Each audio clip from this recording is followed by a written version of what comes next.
Wara li l-medja lokali ħarġet l-istorja tad-Dar tal-Mosta li tikkonċerna lili, jien ma għax nirrispondi fuq il-medja soċjali, jien ħassejtni li għandi niġi hawn biex nagħti l-fatti kif ġraw.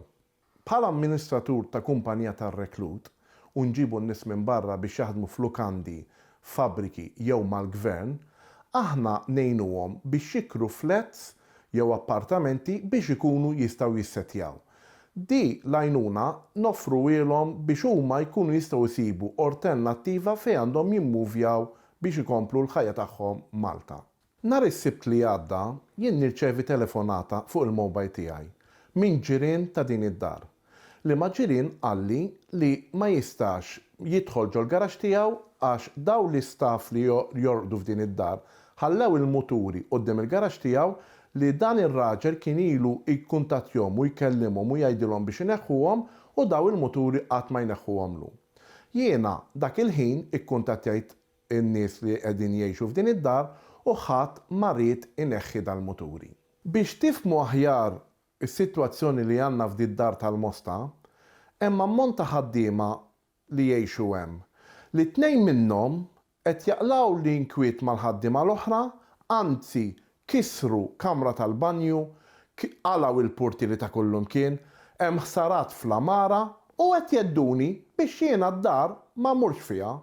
Allura, wara li rċevejt it-telefonata ta' dan il-ġar biex jiena inġalhom ineħħu l-muturi, ikkuntattjajt kumpanija li tagħmel tirranġa l-affarijiet ta' djar biex tiġi miegħi u nkun nista' nieħu l-okkażjoni nidħol fid-dar biex naraw il-ħsarat li hemm. Ftit tal-ħin wara, jien wasalt il-Mosta quddiem id-dar mal-kuntrattur.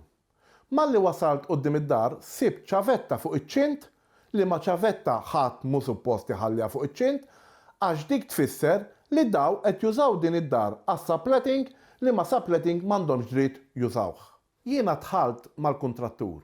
X'in dħalt mill-ewwel ħadd l-impressjoni tad-diżastru li hemm f'din id-dar u mal-kuntrattur donna il-kmamar kollha biex nikkonċentraw xi spejjeż hawn f'din id-dar. B'fosthom il-bathroom li kisru it-toilet għandu ħofra ġo fih l-assista tużaħ, morna fil-kċina il-friġis diżastru, il-friġis qisu tafaw kollox imċarċar minn fuq s'isfel. Id-dar fiha ħafna imbarazz mal-art, jarmu kollox mal-art, ma jsir xejn ġo dustbins u diżastru. Did-dar min kif qal il-kuntrattur qishom ilhom jgħixu snin twal mhux ilhom biss minn Diċembru. Did-dar irrovinawha. Tridu tifhmu il-pożizzjoni tiegħi. Jiena din id-dar nikruha ma' xi ħadd ieħor. Li ma' xi ħadd ieħor huwa familja Maltija bħali li jkunu qed jafdawna biex nieħdu dal-ħaddiema sakemm jissettjaw Malta. U jien obbligat li din id-dar intielu fil-kundizzjoni li tajjeli mhux intielu mkissra kollha.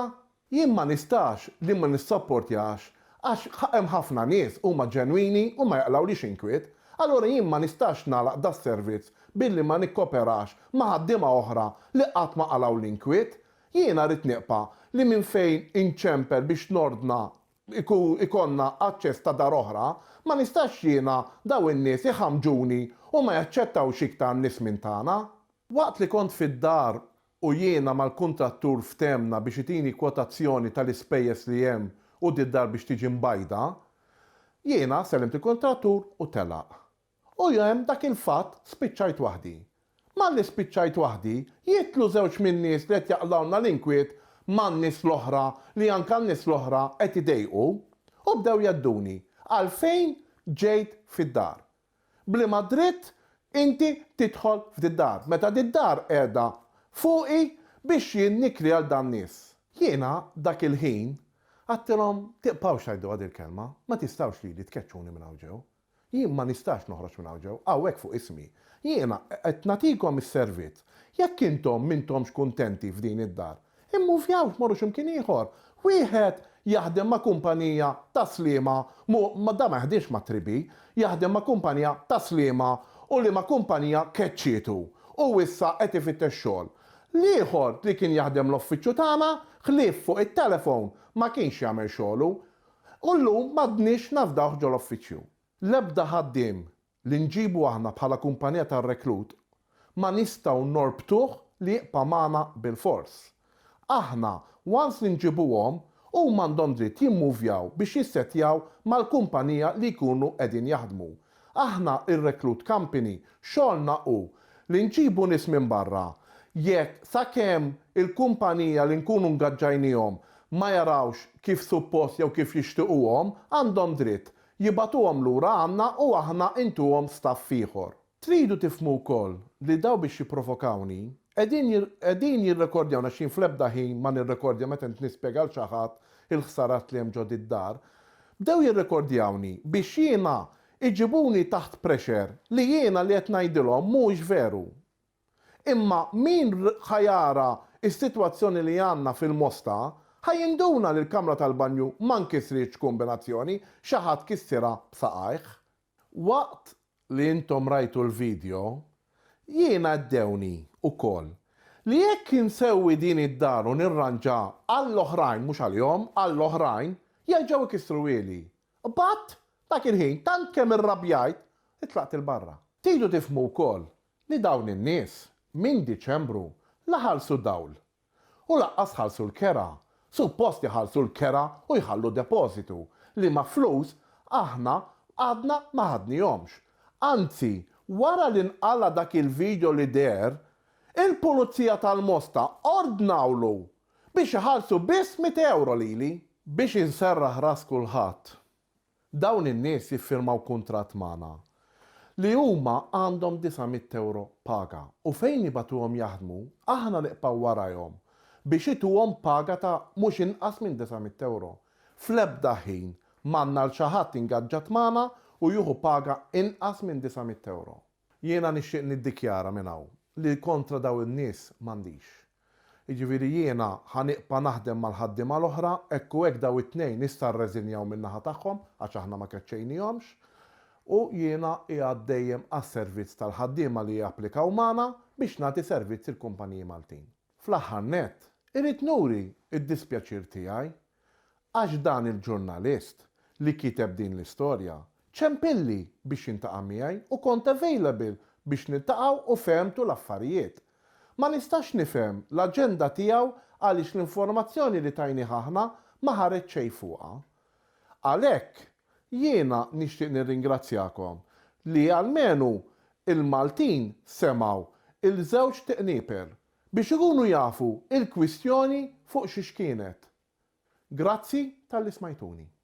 Għalkemm inti ma tistax titfa' lil kulħadd taħt keffa waħda, il-ġurnaliżmu llum tilef ħafna minn dak li huwa oġġettiv u imparzjali. Infatti, jekk wieħed iħares lejn il-fatti veri ta' dan il-każ partikolari, ta' dan l-inċident marbut ma' Ditta Tribi Company Limited, wieħed importanti jgħid illi il-ġurnalist partikolari illi għamel din it-tip ta' pubblikazzjoni fil-verità għamel viżita il-kumpanija fl-uffiċini tagħha, dana dejjem qabel ma xandar il-pubblikazzjoni tiegħu u ovvjament kellu ċans illi jara il-fatti kollha relatati ma' dan il-każ partikolari, ġifieri tkellem ma' min kien involut u naturalment ra ċertu affarijiet fil-miftuħ mingħajr ebda problemi ta' xejn. Allura, meta mbagħad naraw li l-ġurnalist fil-verità jaqbad u iqaċċat minn dak li jkun sema u jippubblika fil-verità dak illi ħanajdulu hekk huwa soġġettiv jew dak li jaqbel għalih li jippubblika.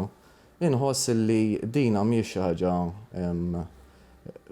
kuxjenza u ġustizzja illi ssir u allura għalkemm mingħajr riservi aħna nikkundannaw kwalunkwe tip ta' vjolenza, kemm dik psikoloġika, kemm dik fiżika illi tista' sseħħ f'inċidenti partikolari, però dak li huwa kundannabbli għandu jiġi ikkundannat fil-kuntest miftuħ tal-istorja u mhux billi naqbdu parti żgħira u nattakkaw dik il-parti.